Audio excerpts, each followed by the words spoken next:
Hey everybody, welcome back to Parsnips and Parsimony. I'm doing a first trimester update, just kind of get you guys caught up more to real time and more of the videos that you're seeing. Obviously you saw that we've had quite a lull in videos throughout the summer just because the first trimester was so much different than any of my other babies. And that really slowed me down a lot, and it slowed the whole family down. So shortly after finding out that I was pregnant, I started waking up in the middle of the night with night nausea, which I often with other pregnancies have had nausea that comes, 4 or 5 o'clock in the evening and will last all the way until I go to sleep.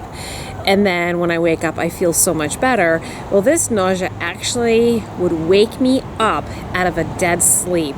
And oh, I felt so sick. And that was like starting right around 4 weeks pregnant, which is really early. In past pregnancies, I usually don't start getting nauseous until like 5.5 weeks, maybe even longer than that. But even that nausea is really minor. It doesn't start ramping up really bad until 6+ weeks. And that's always given me time to put some freezer meals in the freezer and have a whole bunch of things prepared, get the house in order, get things situated with the kids.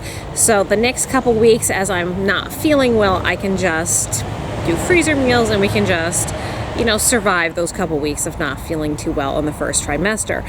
But finding out I was pregnant and then boom, waking up with nausea almost immediately after finding out that I was pregnant was pretty dramatic. And then it went within just a couple days of the night nausea to full 24/7 nausea. I have not vomited in any of my pregnancies since Charity and John. The nausea is really debilitating. Oh, sunshine, could you please go behind that cloud again? Is there any cloud coming in? Really got really sunny all of a sudden, and I'm using my water bottle to hold the camera up, so it's not like this is a tripod. I can just easily move this. I do not see any more clouds in the near future. All right, folks, hold that thought. I'll be back. Okay, I think I'm just going to have to resort to holding the camera and not talk so much. Back to the night nausea. So shortly after the night nausea, it turned to 24/7 nausea and just feeling very sick. On top of that, sheer exhaustion, levels that I have never felt in any of my other pregnancies. And it was extremely debilitating. I mean, we're talking get up, get dressed, sit in a chair, and I'm done. That was it. Nothing else for the day. So that was very hard, just trying to balance. How do you balance your day? We had no time to prep. We had no time to make freezer meals, and we didn't want to tell the kids. I have had multiple losses in the past, just from experience. We didn't want to drag the children through those emotions of, yay, we're going to have a sibling. No, we're not going to have a sibling. So we chose not to share that with the kids. Around 7 weeks, I had some spotting, which I normally do not have in my pregnancies. Anytime that I have had spotting has always indicated a loss. So I was in contact with my midwife, and we ended up going in for an ultrasound, which surprisingly showed us a very healthy little baby right to the date, to the day, right where it was supposed to be growing, which was surprising. So I was happy about that. And at that point, I told Charity and John that I was pregnant, but I told them we weren't going to tell the little guys. Charity and John being older, understanding, everything that could happen. Charity being in nursing school, she understands it, John understands it, and we really wanted them to understand why mom was like a slug and just constantly in bed.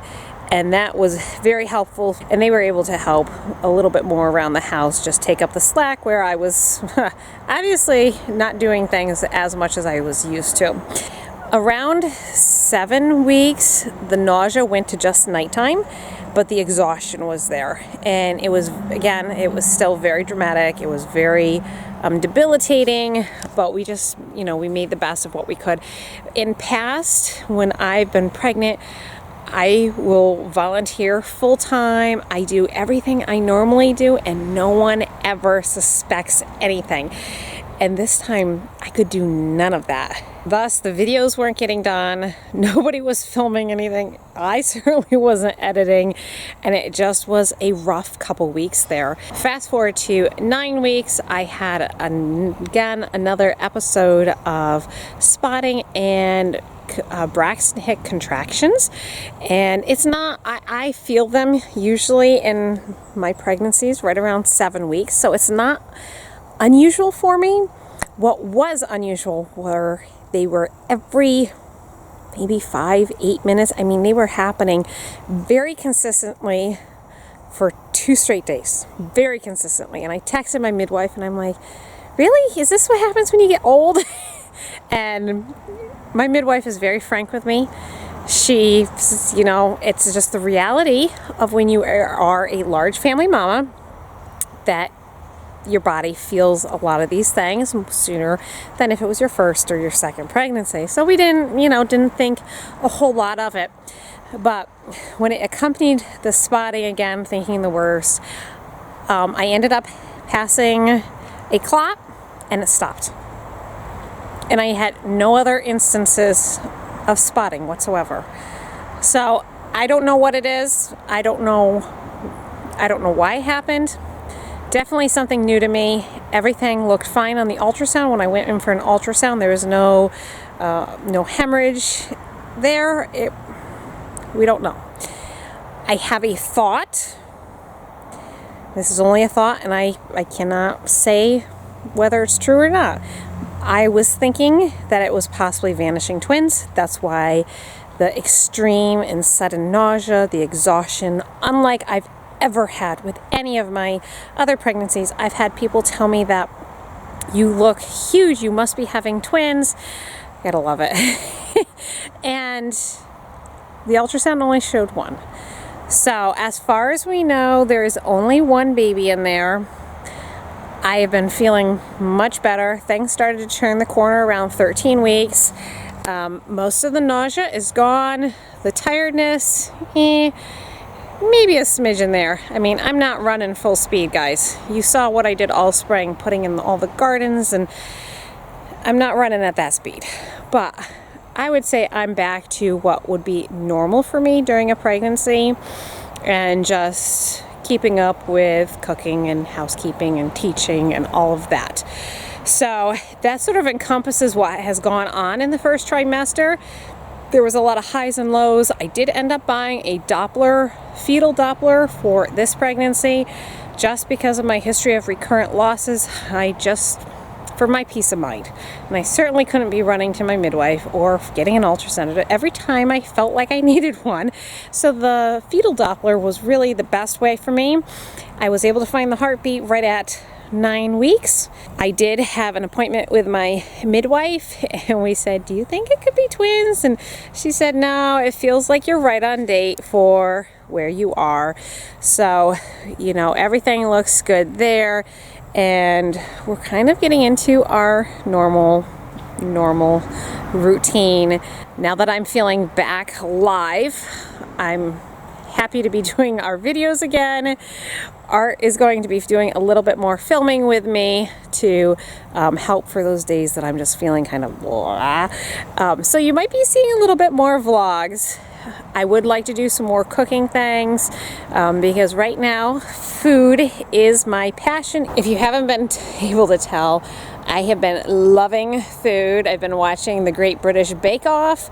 Lots of seasons of that. I have been cooking new and strange food now that I'm feeling better, and I'm hoping to film some of that for you guys because, love food right now. I love pregnancy for that. I love food. So obviously you can see the greenhouse back here. Part of the reason for that not getting done is because of the pregnancy. Chicken coop is completed, yay. We're hoping we probably won't get this painted this year. There's just a few things that need to finish up with the greenhouse that we are hoping to get done before winter finally sets in. And I do have some great plans for the garden next year along with the greenhouse. I know this little one will be due sometime the end of March, beginning of April, who knows when.